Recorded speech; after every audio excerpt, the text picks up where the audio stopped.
புனுரி நீர் குளவிக்கு இனித்த முளைவோல் சுரக்கும் காவிரி என்று புறநானூறு பாடுகிறது.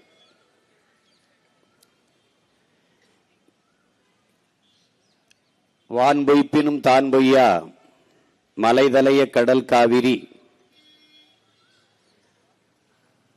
புனல் வரந்து பொன்கொழிக்கும் என்று பட்டினப்பாலை பாடுகிறது. ஞாயிறு போற்றுதும் காவிரி நாடன் திகிரி போல் பொற்கோட்டு மேரு பலம் வருதலான் என்று சிலப்பதிகாரத்தில் நம்முடைய மூதாதை இளங்கோவடிகள்.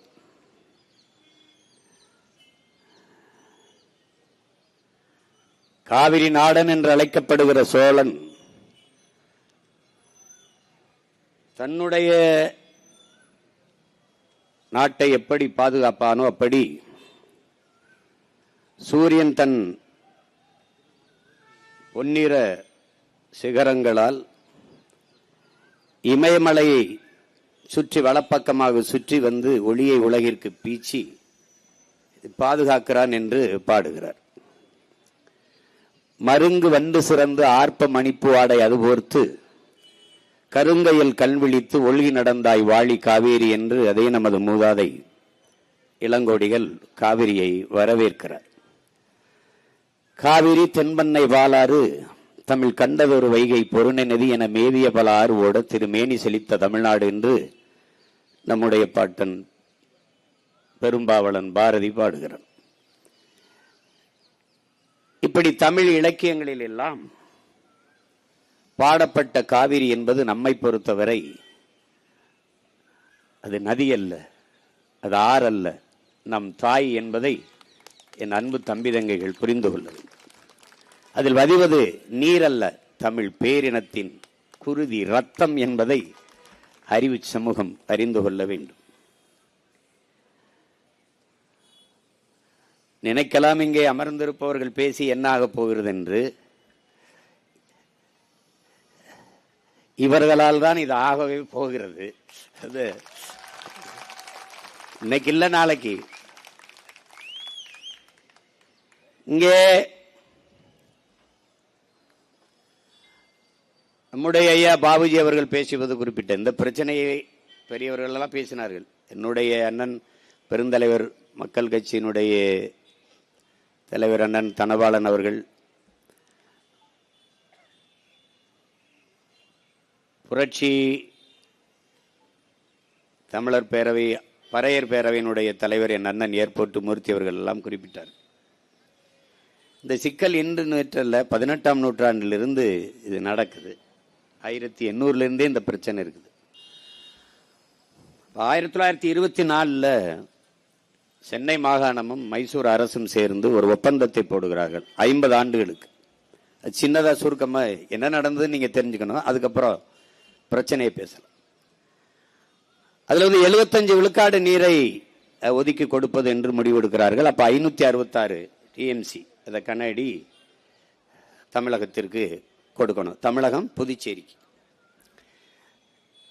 இந்த நீர் வளமையை வைத்துக் கொண்டுதான் நம்முடைய தாத்தன் பெருந்தலைவர் காமராஜர் காவிரி டெல்டா வடிகால் அபிவிருத்தி திட்டம் என்பதையும் புள்ளம்பாடி வாய்க்கால் திட்டத்தையும் இன்னும் பல நீர்ப்பாசன திட்டங்களையும் செயல்படுத்துகிறார். அந்த 24 போடப்பட்ட அந்த ஒப்பந்தத்தை புதுப்பிக்காமல் அன்றைய ஆட்சியாளராக இருந்த ஐயா கருணாநிதி அவர்கள் விட்டுவிட்டதால் 1974 அது காலாவதி ஆகிவிட்டது, வலிமை இழந்திருது. பிறகு அவர்கள் அணைகளை கட்ட தொடங்கும் போது பிரச்சனைகள் பெருசாகிறது. இப்ப 1986 இந்த காவிரி நதிநீர் உரிமைக்காக வழக்கு, ஒரு நடுவர் மன்றத்தை, ஒரு தீர்ப்பாயத்தை அமைக்க வேண்டும் என்று தமிழ்நாடு அரசு செல்லுகிறது.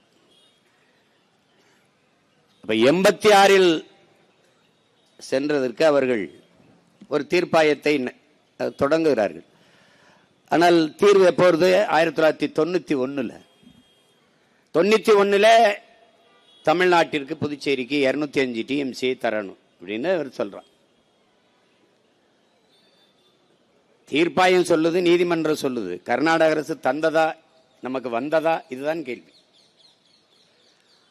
அதற்கு பிறகு 2007 16 ஆண்டுகளாக விசாரணை நடத்தி ஒரு முடிவுக்கு வர. அதுல 740 டிஎம்சி இருக்குது. அதுல 419 டிஎம்சி நமக்கு ஒதுக்குறாங்க. அதுல பில்லிக்குண்டுல இருந்து நமக்கு 192 டிஎம்சி தரணுங்கிற முடிவுக்கு வர்றாங்க. அப்ப 2007 காலகட்டத்தில்.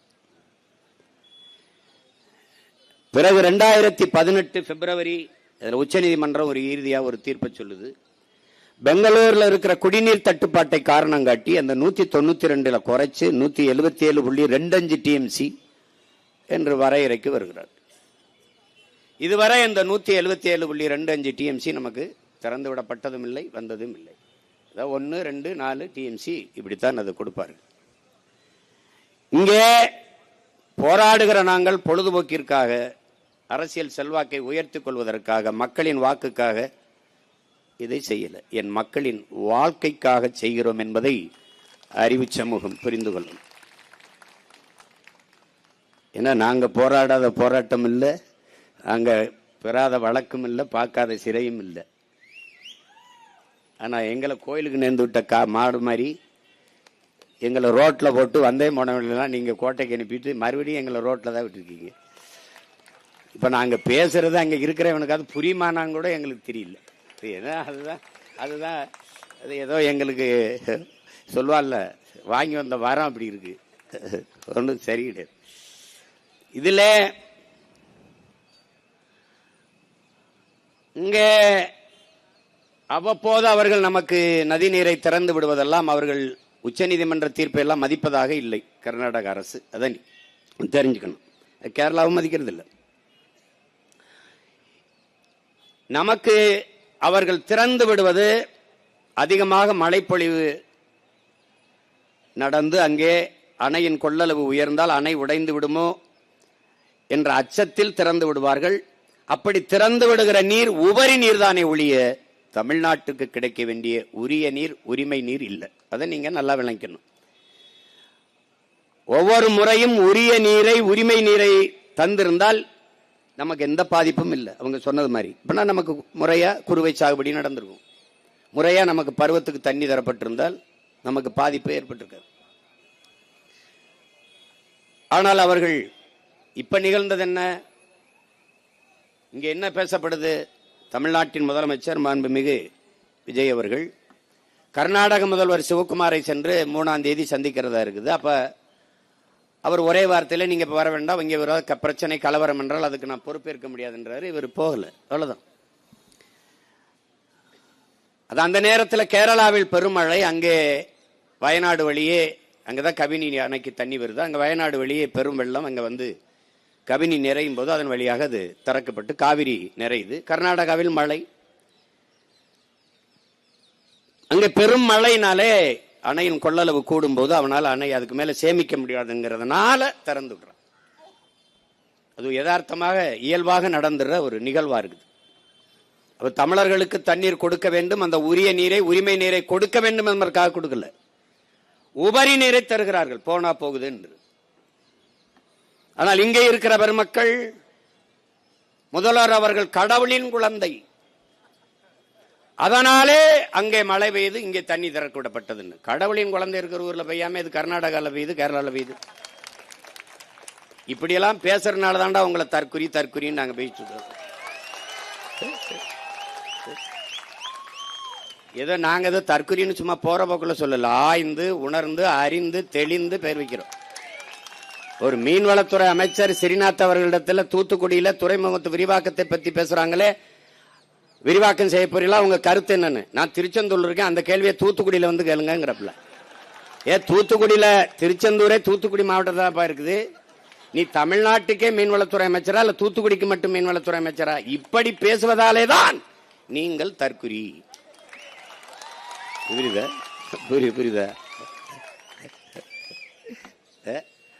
நிதி அமைச்சர் நிதிநிலை அறிக்கை படிக்கிறாரு, 7500 7550 அது தெரியல. அது 7500 7050 சொல்ல வரல அவருக்கு. 7000 5000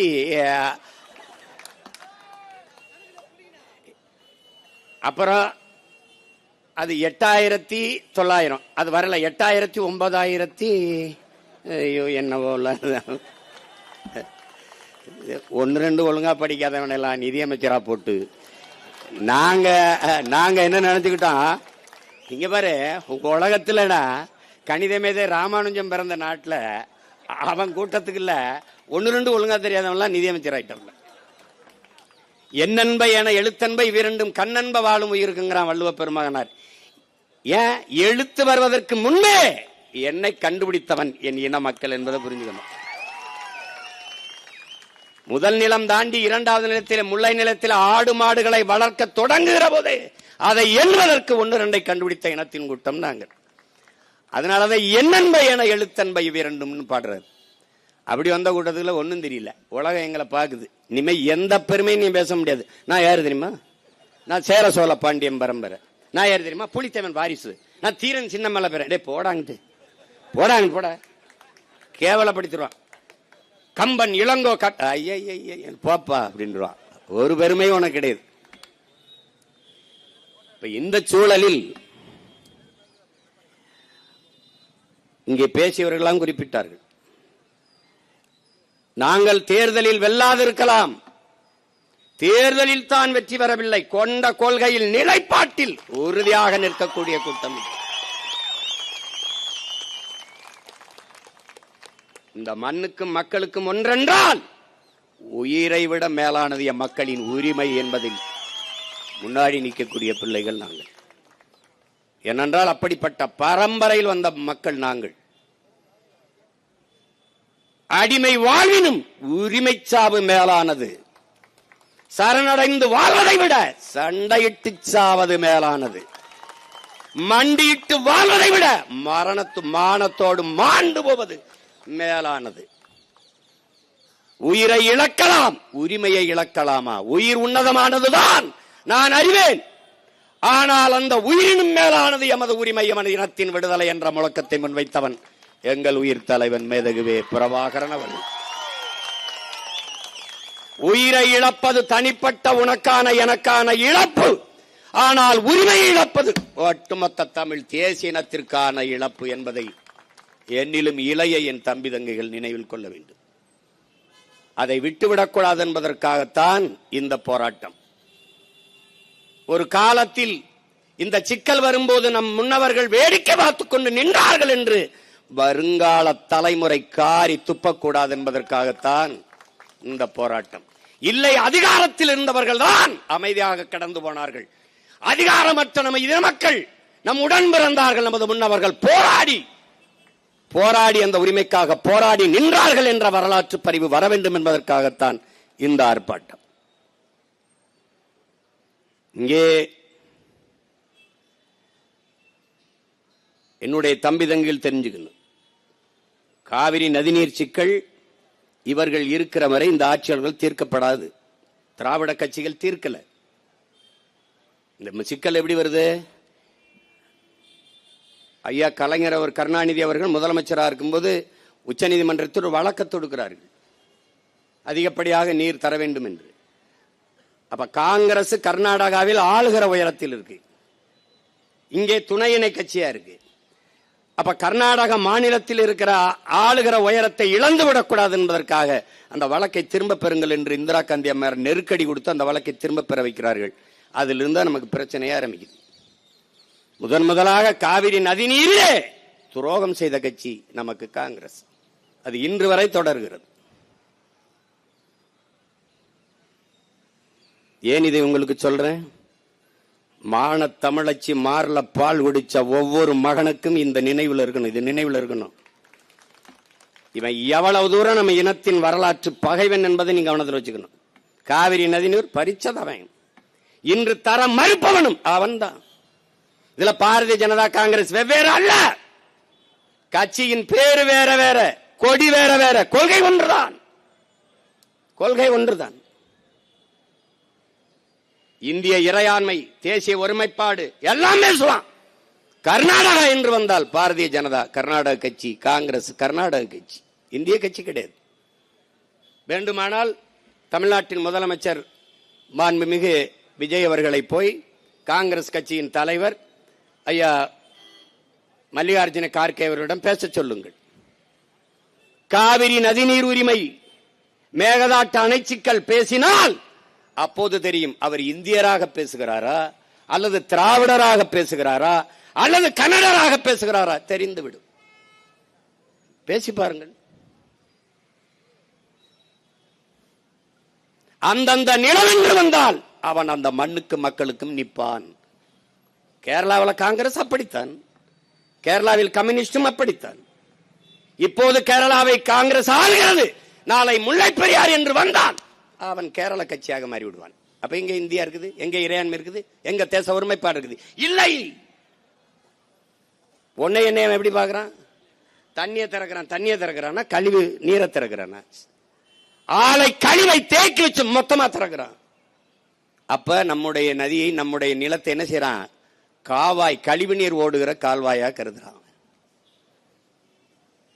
ஒரு 2 ஆள் உயரத்துக்கு நுரையா வரும்.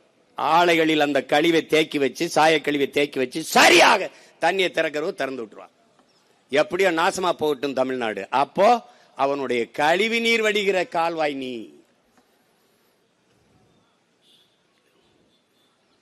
உன்னுடைய மலையை வெட்டி எடுத்துட்டு போறான். கேரளாவில் மலை இருக்கா இல்லையா? இருக்கு. பயன்பாடு யாருக்கு? கேரளாவிற்கு.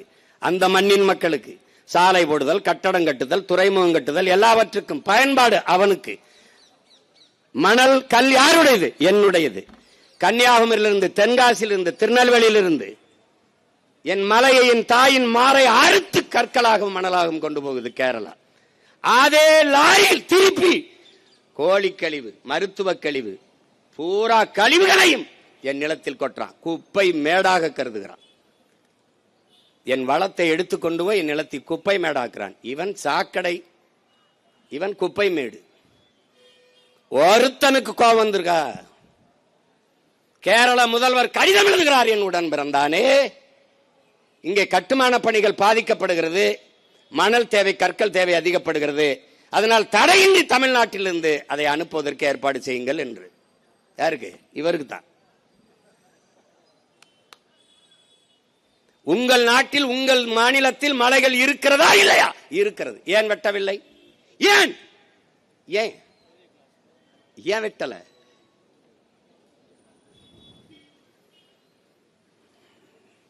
இந்த கேள்வி எழாத வரை இந்த இனம் எழாது வாழாது. அதை நீ கவனத்தில் வச்சுக்கிட்டு சிந்திக்கணும்.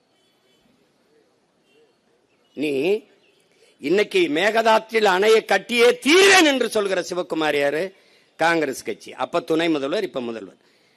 இதே சீதாராமையாவும் இதே சிவகுமாரும் வெல்வதற்காக, இந்த காங்கிரஸ் கட்சி வெல்வதற்காக அன்றைக்கு தமிழ்நாட்டின் முதலமைச்சராக இருந்த ஸ்டாலின் அவர்களும் அண்ணன் திருமாவளவன் அவர்களும் கர்நாடகாவில் சென்று வாக்கு சேகரித்தார்களா இல்லையா?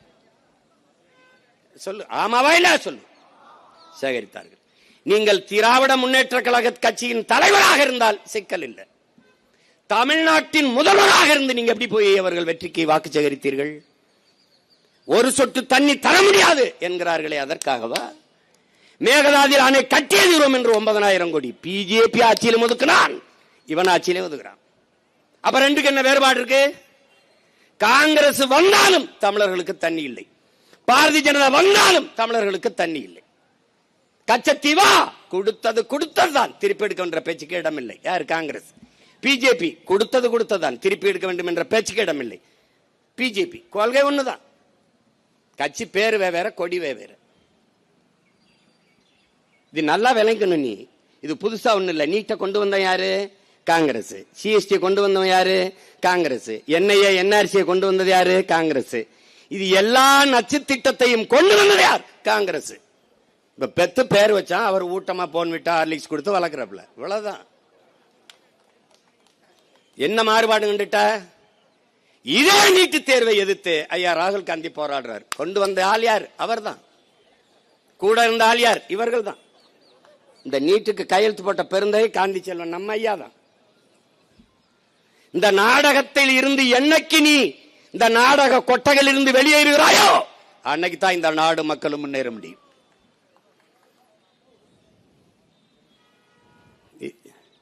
ஆன்றோரும் சான்றோரும் பிறந்து வாழ்ந்த மண்ணில் வள்ளுவன், கம்பன், கபிலன், இளங்கோ எவ்வளவு பெரிய அந்த இனமாடாது?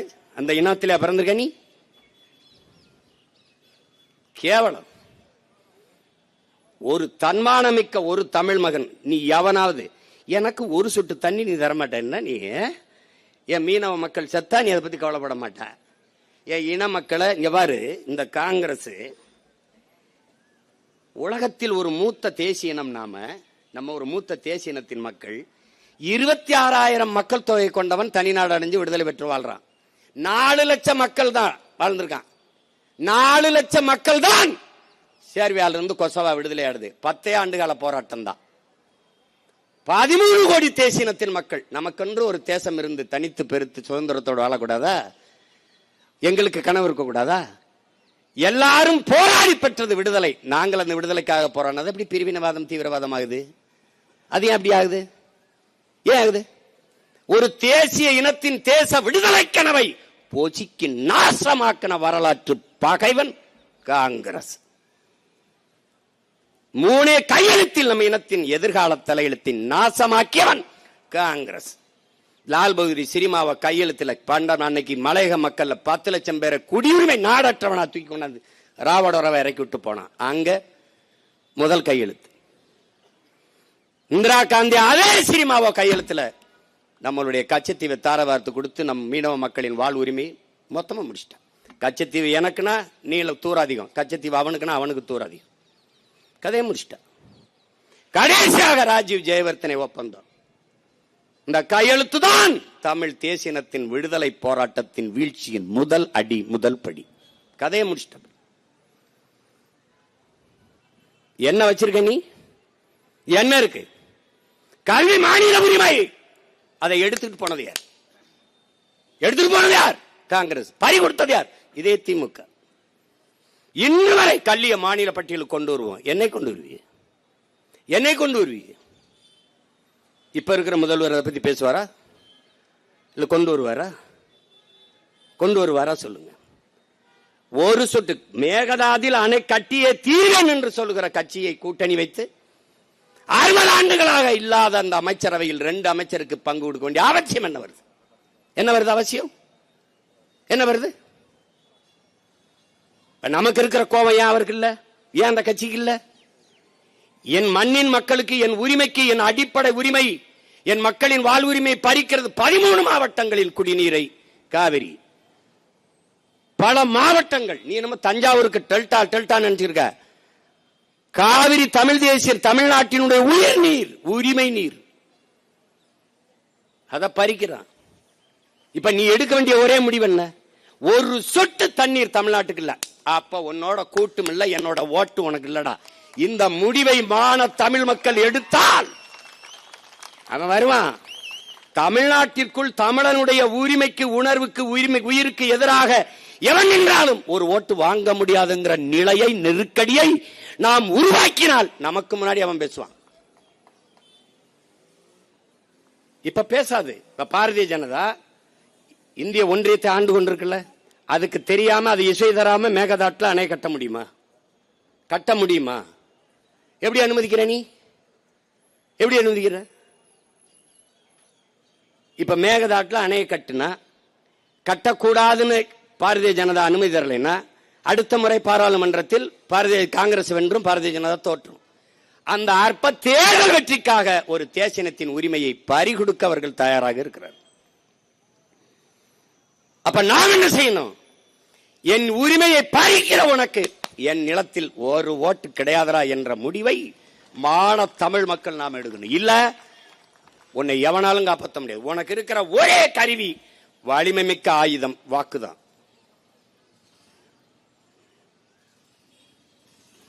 அதை இப்படி போட்டு தெருவு இப்படி போட்டு கத்திக்கிட்டு இருக்க கூடாது. இதெல்லாம் ஒரு கொடுமை. கோட்டு படத்துல பிளாக் டிக்கெட் வித்தவன் ஜனநாயகம் படம் வரும்போது மந்திரி ஆயிட்டான். நாங்கெல்லாம் தயாரிக்கப்பட்டவர்கள், வளர்ந்தவர்கள். 5 வயது 6 வயதில் இருந்தே படிப்பிக்கப்பட்டு போராட்டங்கள் நடக்கிற இடத்துல விரல பிடிச்சி கூட்டி கொண்டு நிறுத்தி அப்படியே கொடியை வச்சுக்கிட்டு நின்று போராடி வளர்த்து படிப்பிச்ச பேராசிரியர் ஆசிரியர்லாம் படிப்பிச்சு மார்க்ஸ் இந்த இருக்கு, லெலின் இந்த இருக்கு, ஏங்கல்ஸ் இங்க இருக்கு, இங்கர்சால் இங்க இருக்கார், புத்தன் இங்க இருக்கான், பூலே இங்க இருக்கான், அம்பேத்கர், அரிஸ்டாட்டில் எல்லாத்தையும் சாக்ரட்டிஸ் எல்லாத்தையும் படி, இந்த இருக்கான் பிடல், இந்த இருக்கான் சேகுவேரா எல்லாத்தையும் படிச்சு கம்பன், இளங்கோ, கபிலன், வள்ளுவன், அவன் இவன் எல்லாத்தையும் வாய்ச்சு உலக வரலாறு, இலக்கியம், பொருளாதாரம் என்ன, சூழியல் என்ன, உளவாண்மை என்ன, நீர் மேலாண்மை என்ன எல்லாவற்றையும் கற்பித்து வளர்த்தார்கள் எங்களவர்கள். கண் முன்னே என் இனச்சாவை பார்த்தோம். ரத்த சகதிக்குள் ஒப்பாரியிலும் ஓலத்திலும் கரு கொண்டு ஓடி வந்தோம். கதர்னோம், நின்னோம், எல்லாவற்றையும் அர்ப்பணிச்சு 260 வழக்கு என் மேல. 260 வழக்கு. என்ன சொத்து குவிப்பா இல்ல என்ன இது, எதுல கொலையா கொள்ளையா என்ன இருக்கு? இதே மாதிரி போராடினதான். இங்க பேசிட்டு இருக்கும்போது எங்க அண்ணன் கிருஷ்ணசாமி என்ன சொல்றாங்க, அப்ப எஃப்ஐஆர் உறுதி. யாருன்னா யாருக்குன்னு? இவருக்கு தானே. இவனா யாருன்னு பேசுனது? இவன் தம்பிக்கு தான். ஏதோ பேசிட்டான், அப்ப எஃப்ஐஆர் உறுதி. ஏதோ சொன்னா சொல்றாங்க. அதான் ஏதோ சொல்லல. அது மாதிரி நமக்கு ஒரு கோட்பாடு தான், வழக்கு இல்லை என்றால் விடியாது கிழக்கு, சிறை என்றால் அதை நிறை, தடை என்றால் அது உடை. சரி, நான் கேட்கிறேன், வெள்ளக்காரன் சிறை கட்டினது யாருக்காக? நமக்கு. அப்ப நம்ம பிள்ளைகள்லாம் சொந்தக்காரெல்லாம் சட்டம் படிக்கிறதா இருக்கு, நமக்கு வழக்கு நடத்தத்தான். அவனுக்கு வேலை வேணும்னா நம்ம ஏதாவது பண்ணணும்ல. என் தம்பி ஸ்ரீதர்லாம் வந்திருக்காப்ல, மூத்த வழக்கறிஞர். அப்ப அவரெல்லாம் நம்ம பண்ணணும். என்ன பண்ணும்? கொலை கொள்ள பண்ணக்கூடாது, உரிமைக்காக போராடணும். அதுக்காக வந்ததுன்னா எதிர்த்து நிக்கணும். இதெல்லாம் கோட்டா ஏறுறோம், நாளைக்கு கோட்டை வாசல்ல ஏற போறோம். இதுல என்ன இருக்குது பெரிய? என்ன தம்பி, புரட்சி என்பது ஒரு தலைகீழ் மாற்றம். மாறாது என்ற சொல்லை தவிர இங்க எல்லாம் மாறிடும். இன்னைக்கு மேல இருக்கிறவன் ஒரு நாள் கீழே வருவான், இன்னைக்கு கீழே இருக்கிறவன் நாளைக்கு மேல போவான்.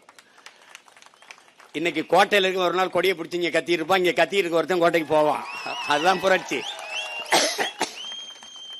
அதுக்கு பேர் தான் தலைகீழ் மாற்றம். அதனால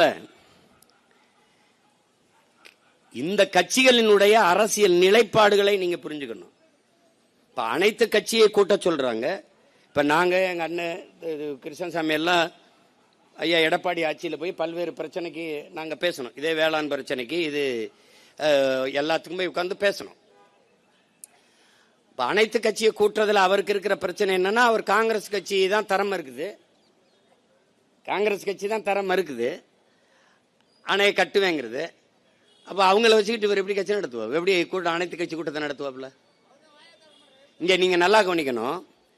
தண்ணீர் தமிழர்களுக்கு கொடுக்க முடியாது, மேகதாதில் அணையை கட்டியே தீர்வேன் என்று சொல்லுகிற அந்த மாநில முதல்வர் சிவகுமார் அனைத்து கட்சியை குற்றார். பாரதிய ஜனதாவையும் குற்றார், மதச்சார்பற்ற சனதள கட்சியும் குற்றார், எல்லா கட்சியும் குற்றார். ஆனால் பாதிக்கப்பட்டிருப்பது நாம். தண்ணியை நீங்கள் தந்தையாக வேண்டும் என்பதற்கு அனைத்து கட்சியை கூட்ட வேண்டிய அவசியம் நமக்கு இருக்கு. அந்த பொறுப்பும் கடமையும் நாட்டை ஆளுகிற முதல்வருக்கு இருக்கு, செய்யல. தமிழ்நாடு அரசு கட்சி கொள்கை கருத்து பாகுபாடின்றி தன்னை ஆதரித்தவர்கள் எதிர்த்தவர்கள் எந்த நிலைப்பாடுமின்றி மண்ணின் மக்களின் நலன், தமிழ்நாட்டின் உரிமை என்கிற நோக்கோடு எல்லா கட்சியும் கூட்டி தலைமைச் செயலகத்திலே அனைத்து கட்சி கூட்டத்தை நடத்துகிறார் என்ற செய்தியே இந்திய ஒன்றிய அரசிற்கும் கர்நாடக அரசிற்கும் பெரும் அழுத்தத்தை கொடுக்கும். ஆனால் அவர் அதை செய்யல. இப்ப என்ன செய்ய போறாரு? தொகுதி மறுசீரமைப்பு, அது இந்திய ஒன்றிய அரசு பாரதிய ஜனதா அரசு கொண்டு வர துடிக்குது, டிலிமிட்டேஷன். அதுக்கு அனைத்து கட்சி நாடாளுமன்ற அதாவது மாநிலங்களவை உறுப்பினர்களை அழைக்கிறார். இப்ப இவர்கிட்ட உறுப்பினர் இல்ல, ஒரே ஒரு உறுப்பினர் அவர் நியமிக்கிறார். அது அந்த பிரவீன் சக்கரவர்த்தின்னு ஒரு காங்கிரஸ் உறுப்பினர். அவரை தவிர இப்போ திமுக ஒரு தீய சக்தி ஆயிடுச்சு, அந்த சக்தியில தான் இருக்கிறாங்க. இப்ப காங்கிரஸ் நாடாளுமன்ற உறுப்பினர்கள் இவரோட வந்து உட்காருவாங்க, திமுக இருக்க மீதி உறுப்பினர்கள் இவரோட வருவார்களா? இல்ல அதிமுகவில் நியமிக்கப்பட்ட நாடாளுமன்ற மாநிலங்களவை உறுப்பினர்கள் அவரோட வந்து உட்கார்ந்து பேசுவார்களா? இப்ப இங்க பேசிய பெருந்தமிழர் ஐயா பழக்கருப்பை அவர்களோட குறிப்பிட்டாங்க. அதாவது இந்த தொகுதி மறுசீரமைப்புல நமக்கு இருக்கிற பிரச்சனை என்னன்னா, மக்கள் தொகை அடிப்படையில் அவங்க இந்த தொகுதியை பிரித்தார்கள் என்றால் மக்கள் தொகை எண்ணிக்கையில் இதுல இந்த குடும்ப கட்டுப்பாடு 20 திட்டத்தில் வந்த அந்த ஃபேமிலி பிளானிங்க 100 விழுக்காடு செயல்படுத்திய ஒரே மாநிலம் இந்தியாவில் தமிழ்நாடு தான். அது உங்களுக்கு தெரியும். அதனால நம்முடைய பிறப்பு விகிதம் கட்டுப்படுத்தப்பட்டுருச்சு. அப்ப நாம் இருவர் நமக்கு இருவர்னு சொன்னா, கொஞ்ச நாள் கழிச்சு நாம் இருவர் நமக்கு ஒருவர்னா, கொஞ்ச நாள் கழிச்சு நாம் இருவர் நமக்கு அதுக்கு இன்னொருவர்னு சொல்லி முடிச்சுட்டான். இப்ப பிறப்பு விகிதம் சுத்தமா முடிஞ்சிருச்சு. இப்ப நமக்கு அளவு கடந்த மது இந்த உடல் திறன் இல்லாதனால பிறக்கிற திறனை அற்று போயிட்டோம். இப்ப மற்ற மாநிலங்கள் உத்தரப்பிரதேசம் இதை செயல்படுத்தல அவன் பெரும் எண்ணிக்கையில் இருக்கிறான். இது எதுக்காக அச்சம் வருதுன்னா, இப்ப இவர்கள் தொகுதி மறுசீரமைப்பில் அவர்கள் பெரும் எண்ணிக்கையில் இப்ப 80னா அது 140 அப்படி ஆயிருது. இப்படி இரு மடங்கு பீகார், குஜராத், உத்தரப்பிரதேசம், இப்ப மகாராஷ்டிரா, ராஜஸ்தான் இதெல்லாம் அதிகப்படியாக எண்ணிக்கை நாடாளுமன்ற உறுப்பினர்கள் வந்துட்டால், ஒரு சட்டத்தை ஒரு மசோதாவை இந்திய நாடாளுமன்றத்தில் நிறைவேற்ற வேண்டும் என்று இந்த கட்சிகளுக்கு தேவை வந்தால், மொத்த அதிகப்படியான நாடாளுமன்ற உறுப்பினர்கள், மாநிலங்களவை உறுப்பினர்களினுடைய ஒப்புதலை, அந்த வாக்கை ஒப்புதலை பெற வேண்டும்ங்கிற அவசியம் இருக்கிறது. குறிப்பாக தென் மாநிலங்களில் இருக்கிற நாடாளுமன்ற அல்லது மக்களவை, மாநிலங்களவை உறுப்பினர்களினுடைய இந்த ஒப்புதலை பெற வேண்டிய தேவை இருக்காது.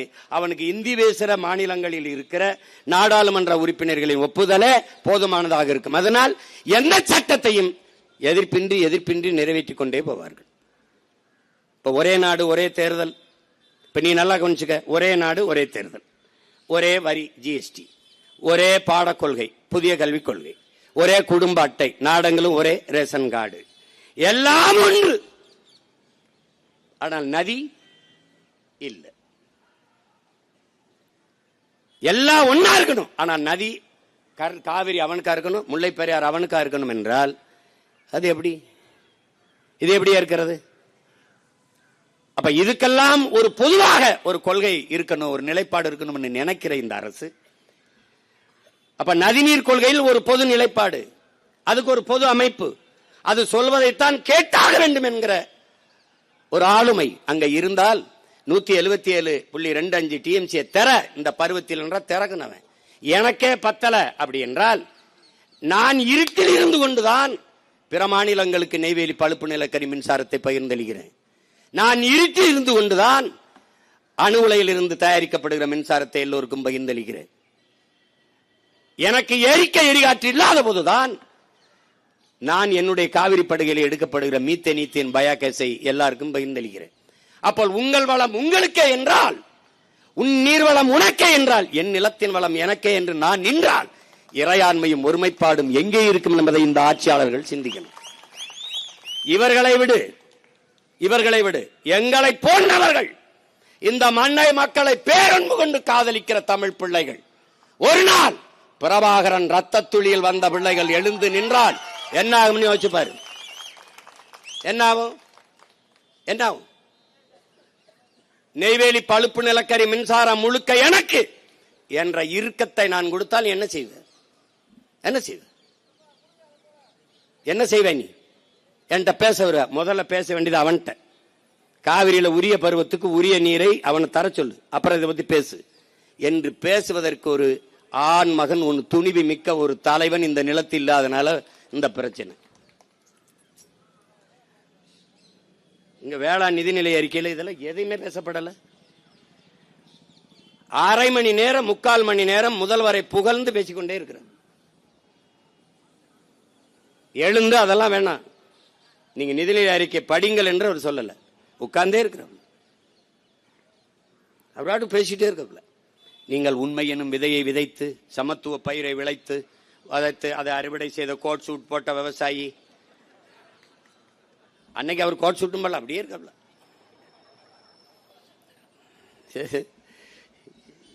இத கொடுமை என்னன்னு, இந்த நிதிநிலை அறிக்கையை வெங்கடாசலபதி கோயில்ல வேற வச்சு எடுத்துட்டு வந்துட்டாப்ல.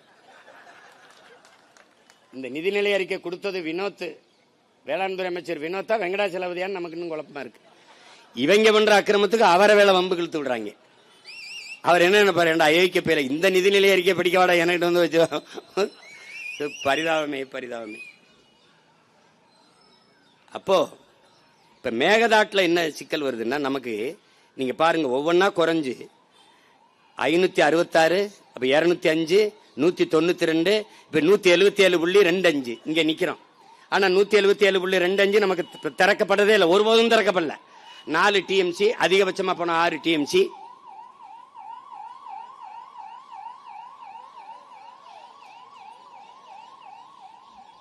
இதுதான் திறப்பாங்க. அதுவும் திறக்கும் போது இந்த மாதிரி உபரி நீரைத்தான், அதிகமா மழை பெய்து கொள்ளளவு கூடிட்டால் உபரி நீரை திறப்பார்கள். நமக்கு உரிய நீரை தந்ததில்லை, உரிமை நீரை தந்ததில்லை. இதுதான் நமக்கு சிக்கல். இப்ப நாம இந்த வைக்கிற கோரிக்கை, எங்களுக்கு வேண்டியது உபரி நீர் அல்ல, எங்களுக்கான உரிமை நீர், உரிய நீரை கொடு. இதுதான். அதை பெற்றுக்கொடு. இந்திய ஒன்றிய அரசு அதை பெற்றுக்கொடு, அதை தர சொல். தமிழ்நாட்டை ஆளுகிற தாவேக அரசே இதை பெற்றுக்கொடு, போராடி பெற்றுக்கொடு. இல்லை என்றால் போராடுகிற எங்களுக்கு துணை நில். இல்லை நீங்க போராடுங்க, நாங்க உங்களுக்கு துணை நிற்கிறோம். ரெண்டுல ஒண்ணுதான் நடக்கணும்.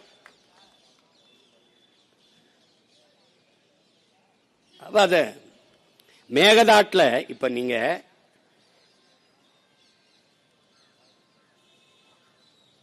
ராமநகராங்கிற மாவட்டத்தில், கனகபுராங்கிற தாலுகால, ஒண்டிக்கொண்டலு அப்படிங்கிற இடத்துல இதை கட்டுற, இந்த மேகதாட்டு அணையை கட்டுறதுன்னு முடிவெடுக்கிறாங்க. இப்ப இது கர்நாடக, நம்ம கர்நாடக தமிழ்நாட்டுக்குள்ள எல்லையில நமக்கு ரொம்ப கிட்ட இருக்குல்ல, இந்த பில்லிக்கொண்டு அந்த இருக்குல்ல, அந்த பில்லிக்கொண்டு அந்த அந்த அணையில இருந்து தான் நமக்கு தண்ணி இவங்க திறந்து விடுறாங்க. அதுல இருந்து சரியா 15 கிலோமீட்டர் மேல இந்த மேகதாட்டு அணையை கட்ட போறாங்க. இங்க பெங்களூர்ல இருந்து 90 கிலோமீட்டர் இருக்கு. தமிழ்நாட்டில இருந்து சரியா 4 கிலோமீட்டர் தூரத்துல தான் அந்த மேகதாட்டு அணையை கட்ட போறாங்க. ஏற்கனவே ஏகப்பட்ட சிக்கல்கள் இருக்கு. காவிரியில கர்நாடகாவில் இருக்கிற அந்த அணையிலிருந்தே நமக்கு நீரை தரல. இப்ப இருக்கிற இந்த மேகதாட்டு அணையை நிரம்பி நமக்கு தண்ணி வரணும்னா அதுல 67.16 டிஎம்சியை தேக்கிறதுன்னு அந்த முடிவெடுத்து தான் இந்த அணையை அவங்க கட்டுறாங்க. இப்ப நமக்கு அதை கட்டிட்டா சுத்தமாக நமக்கு தண்ணி வருவது நின்றும். எங்களுக்கே இல்லை, எங்க அணையே நிறையல, நாங்க என்ன செய்யறதுன்னு கர்நாடகா கையை விரிக்க ஆரம்பிக்கும். அப்படி வரும்போது நமக்கு சுத்தமாக நம்முடைய காவிரி டெல்டா படுகை மட்டுமல்ல, மொத்த தமிழ்நாடும், அதை நம்பி இருக்கிற இந்த காவிரி கூட்டுக்குடிநீர் திட்டத்தை நம்பி இருக்கிற நாம் தாகத்துக்கு தவிச்சு போய் நிற்போம். ரொம்ப கஷ்டமாயிரும். அப்ப என்ன பண்ணுவோம்? நிலத்தடி நீரை தேடுவோம். அப்ப 1000 அடிக்கு கீழே நம்ம ஆழ்குழாயை போட்டு உறிஞ்ச தொடங்கும் போது, கடல் நீர் மட்டத்திற்கு குழாய் போகிற போது கடல் நீர் உள்ளே வந்து நிலமெங்கும் உப்பு நீராக மாறும். அந்த உப்பு நீர் வெளியேறுகிற போது நிலம் உப்பளமாக மாறும். ஒன்றத்திற்கும் பயன்படாது. பொன்னு விளைந்த நஞ்ச நிலமெல்லாம் உப்பளங்களாக மாறி நம் நாடு, நம் நிலம் நாசமாகி நாம் வாழ்வாதாரத்தையும் வாழ்விடத்தையும் இழக்க நேரிடுங்கிற பெரும் அச்சம் இருப்பதால் தான் நாம் இதை துடிக்கிறோம். இதற்கு என்னென்ன வழி? ஒருவேளை தரல, இப்ப நம்மகிட்ட அதிகாரம் வந்துருச்சு. ஒரு ஆண்டுக்கு 950 மில்லிமீட்டர் நமக்கு மழை பெய்யுது. அதிக மழைப்பொழிவை பெறுகிற மாநிலங்கள்ல நம்ம அது 4000 டிஎம்சி நமக்கு வருது. 1500 நம்ம பயன்படுத்துறோம். மீதி 500 சும்மா தேவையில்லாம அங்கங்க என்ன சொல்றது வீணடிச்சிடறோம். மீதி 2000 டிஎம்சி தண்ணீரை கடல்ல கலக்க விட்டுரும். இந்த 2000 டிஎம்சி தண்ணீரில் ஒரு 500,000 டிஎம்சியை சேமிக்க, ஒரு 500 டிஎம்சியை சேமிக்க நாம வேலை திட்டத்தை தொடங்கணும். அது போர்க்கால நடவடிக்கை தொடங்கணும். இப்போ உதாரணமா எப்படின்னு செய்வேன் அப்படின்னா, இதே தருமபுரியில ராசி மணல்ல அந்த அணையை கட்டுவதற்கு, நீர்மின் நிலையம் அமைத்துக் கொள்வதற்கும் அணையை கட்டுவதற்கும் அருமையான வாய்ப்புள்ள, இப்ப பாருங்க அணை எங்க கட்டணும்னு சொல்றான் நீர்த்தேக்கத்தை, அது புறநானூறு எப்படி பாடுதுன்னா, 2 மலைகளுக்கு இடையிலே இருக்கிற அந்த தாழ்விடத்துல ஒரு பிறை வடிவம் போல கட்டணும். எப்போ? புறநானூறு பாடுது. அப்படிதான் நம்ம கட்டியிருக்கணும். அப்படிதான் ஆலியார்ல கட்டப்பட்டிருக்கு, அப்படித்தான் அமராவதி, இப்படி பல அணைகளை நம்முடைய தாத்தன் காமராஜர் அப்படித்தான் கட்டி கொண்டு வந்தான். இப்ப அந்த மாதிரி அங்க ராசி மணல்ல கட்ட முடியும். வேளாண் பெருங்குடி மக்கள் நிறைய அதை மனு கொடுத்து இது பண்றாங்க. பிறகு அதே தருமபுரியில நெருப்பூர்ல அணையை கட்டலாம். அங்கே நீர்மின் நிலையமும் அமைத்துக் கொள்ளலாம், அங்க கட்ட முடியும். இங்கே பாண்டியார் பொன்னம்பலால 6 மாவட்டத்தை, கேரளாவை அது வளப்படுத்தி கொண்டிருக்கு. அதிகப்படியான வெள்ளப்பெருக்கு ஓடி கேரளாவை, அந்த இடத்துல இந்திரா காந்தி அம்மையார் காலத்திலே ஒரு அணையை கட்ட அடிக்கல் நாட்டினார்கள். கேரள மக்கள் போராடினார்கள். அந்த திட்டத்தை இந்திரா காந்தி அவர்கள் கைவிட்டார்கள். அதே காரணம்தான். என்ன காரணம்? கேரளாவை ஆளுகிற உயரத்தில் காங்கிரஸ் இருந்தது, தமிழ்நாட்டில் இணை சக்தியாக இருந்தது. ஆளுகிற இடத்தை கைவிட்டு விட வேண்டாம் என்று அந்த திட்டத்தை கைவிட்டார்கள். இதை போராடி பெறாமல் அந்த பாண்டியார் பொன்னம்பலா திட்டம் அப்படி இருக்கு. அங்க அணையை கட்டினால் நமக்கு போதுமான அளவிற்கு நீரை தேக்கிக் கொள்ள முடியும். பரந்தூரிலே 5000 ஏக்கரில் ஏர்போர்ட் கட்டுவதற்கு பதிலாக உங்கள் பிள்ளைகள் நாங்கள் ஏரி வெட்ட போகிறோம், நிலத்தை கொடுங்கள் என்றால் என் பெற்றோர்கள், என் தாய்மார்கள் மறுக்காமல் தருவார்கள். 2000 ஏக்கரில் சிப்காடு தொழிற்சாலைக்கு நிலம் கேட்கிற இவர்கள், இல்லையே ஆத்தா 2000 ஏக்கரில் உன் மகன் ஏரியை வெட்டுகிறேன் என்று கேட்டால் என் மக்கள் கொடுப்பார்கள். இதெல்லாம் வந்தால் நமக்கு நீரின் தேவையில் தன்னிறைவு அடைய முடியும். அதற்கான திட்டம், அதற்கான நோக்கம், அதற்கான கனவு, ஒரு தொலைநோக்கு இந்த ஆட்சியாளர்களிடத்தில் இல்லை. காவிரி நதிநீர் சிக்கல் இருக்கிற வரைதான் இங்கே அரசியல் செய்ய முடியும். கச்சத்தீவு மீட்கப்படாத வரைதான் அங்கே அரசியல் செய்ய முடியும்.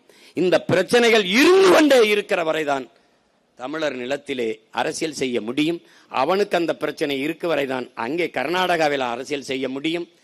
இதனால் நம் உயிர் உரிமையில் இழிவான அரசியலை செய்து பதவிக்காக இதை செய்து நம்மளை பாதிக்க வைக்கிறார்கள் என்பதை பைந்தமிழ் செல்வங்கள், என் அன்பு பிள்ளைகள் அறிந்து கொள்ள வேண்டும். இந்த நிலையில் நாம் விழித்துக் கொள்ளவில்லை என்றால் இருக்கிற நிறைய உரிமைகளை இழந்திருக்கும். நம்ம முன்னோர்கள் செய்த வரலாற்று பிழை. குடகு அங்க என்னது, காவிரி உற்பத்தியாகி வருகிற அந்த ஓடி வருகிற குடகுல வாழுகிற மக்கள் 90 விழுக்காடு தமிழர்கள். மாநிலங்கள் எல்லை பிரிக்கிற போது குடகில் வாழ்ந்த மக்கள் தமிழ்நாட்டோடு இருக்கிறோம் என்று போராடினார்கள். 2 மாதத்திற்கு மேலாக தமிழ்நாட்டோடு தான் நாங்கள் இருப்போம் என்று போராடினார்கள். அந்த நேரத்தில் ஆம் தமிழ்நாட்டோடு இணைத்து விடுங்கள் என்றால் இணைத்திருப்பார்கள். அந்த நேரத்தில் இல்லை நீங்க அங்கே போங்க என்று சொன்ன நம்ம முன்னோர்களின் வரலாற்று தவறு இன்று அவன் வாரிசுகள் இப்படி நிற்கிறோம். அதே மாதிரி இடுக்கி மாவட்ட தேவையோடு பீர்மேடு தேவிகளம் உள்ளிட்ட அந்த இடுக்கி மாவட்டத்தை கேரளாவுக்கு தாரை வாத்து கொடுக்காமல் இருந்திருந்தால் முல்லை பேரியாற்றணை தமிழன் இருந்திருக்கும், காவிரி நம்மகிட்ட இருந்திருக்கும். இன்னைக்கு ஒரு வயல்கிட்ட இல்லாம உலகத்தில் வளம் கொளிக்கிற செல்வ செழிப்பான நாடாக தமிழர் நாடு இருந்திருக்கும். நம்ம முன்னோர்கள் செய்த வரலாற்று பிழை. இப்ப அதையே பேசிக் கொண்டிருக்க முடியாது. இருப்பதையாவது காத்து இன்னொரு தலைமுறைக்கு பாதுகாப்பாக கொடுத்து விட்டு போக வேண்டும் என்பதற்காகத்தான் இங்கே எல்லோரும் கூடியிருக்கோம்.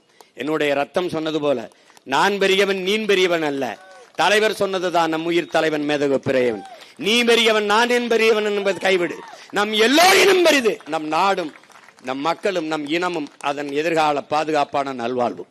அதுதான் முக்கியம். இங்க யாரும் முன்னால் நிக்கிறதுங்கிறது இல்ல, எல்லாரும் ஒன்னா நிப்போம். எல்லாரும் ஒன்னா நிப்போம். நம் மக்களுக்காக, நம் மக்களுக்கு முன்னால் நிப்போம். அதுதான் முக்கியம். இங்க நமக்கு நம்முடைய வெற்றி கட்சியின் வெற்றிகளாக இருக்கக்கூடாது, தமிழ் பேரினத்தின் வெற்றியாக இருக்கணும். இங்க பேசிய நம்ம அண்ணன்லாம் சொன்னாங்க. இப்போ நீங்க ஒவ்வொரு உரிமையாக இன்னைக்கு மேகமலை, இன்னைக்கு தாமிரபரணி ஆறுல போய் நம்மள 19 பேர் அடிச்சுக்கொண்டா கூட கேட்டேன்.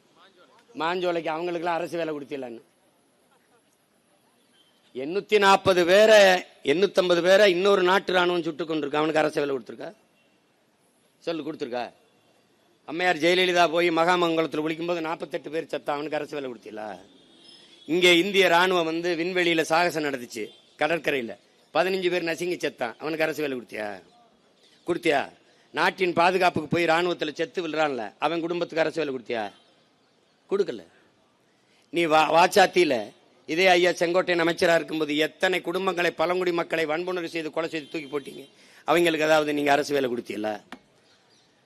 உங்களை பார்க்க செத்த அரசு வேலைன்னா நீங்க முதலமைச்சராகலைன்னா யாரு கொடுப்பா அரசு வேலை? இப்ப நீங்க பாதிக்கப்பட்ட ஏழை விதவை பெண்களுக்கு ஆடு கொடுக்கிறோம், மாடு கொடுக்கிறோம், செம்மறி ஆடு கொடுக்கிறோம். அது மாதிரி அந்த குடும்பங்களுக்கு 10 ஆடு கூட கொடுங்க, 2 மாடு கூட கொடுங்க. நாங்க வேணான்னு சொன்னா கேளுங்க. இதனால மாஞ்சோலை தோட்ட தொழிலாளர்கள் சிக்கலும் சரி, இன்னைக்கு மலையிலிருந்து குடி வெளியேற்ற 5000 மக்களுக்குமான சிக்கலும் சரி தீர்க்கப்படும். நீங்க நம்பிக்கையோடு இருங்க. தமிழர்கள் எல்லாம் ஒன்றிணைந்து ஒன்றாக நின்றால் நம் வாழ்வு பொன்னாகும், இல்லையேல் மண்ணாகும். இன்றைக்கு தொடங்கி இருக்கிற இந்த புரட்சிகர அரசியல் பயணம் புதிய ஒரு தமிழகத்தை உருவாக்கும் என்ற நம்பிக்கையோடு ஒரு புரட்சிகர அரசியலை முன்னிறுத்தி எல்லோரும் போராடி நம் உரிமையை மீட்போம், காப்போம். உங்கள் அனைவருக்கும் எனது புரட்சிகரமான வாழ்த்துக்களும் வணக்கமும். நன்றி. நாம் தமிழர்.